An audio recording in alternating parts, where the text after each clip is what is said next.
నిన్న కురిసిన భారీ వర్షానికి మిల్స్ కాలనీ, కిలో వరంగల్లో నాగేంద్ర నగర్ కాలనీలు అన్నీ మునిగిపోయే పొజిషన్కి వచ్చాయి. చూడండి ఎంత వరద వెళ్తుందో. కొన్ని గంటలు మాత్రమే కురిసిన వర్షానికే ఇంత వరదలొస్తే పాపం ఇక వారాలు పాటు కురుస్తుంటే, రోజుల పాటు కురుస్తుంటే కంటిన్యూగా వర్షం వస్తే ఈ కాలనీల పరిస్థితి ఏంటి?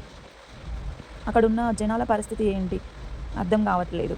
అసలు ఎంత ఒక 2, 3 గంటల వర్షానికే ఎన్ని నీళ్లొచ్చాయో చూడండి. అక్కడ ఉన్న షాప్స్ అవన్నీ క్లోజ్ చేసుకున్నారు పాపం. అసలక్కడున్న వాళ్ళు వెహికల్స్ గానీ, అసలు ఎట్లా వెళ్తున్నాయో చూడండి ఇక్కడ. అక్కడ ఇల్లు కట్టుకున్న వాళ్ళ పరిస్థితి, ఇంట్లోకి వాటర్ కూడా వచ్చేసినాయి.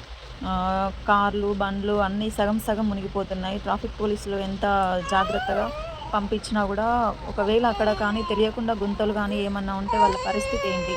ఎన్ని వాటర్ ఉన్నాయో చూడండి అసలు. ఓన్లీ ఒక్క రోజులో గూడా కొన్ని గంటలు మాత్రమే కురిసాయి. కానీ వర్షం కురిసింది. కానీ ఎన్ని వాటర్ వచ్చాయో అసలు.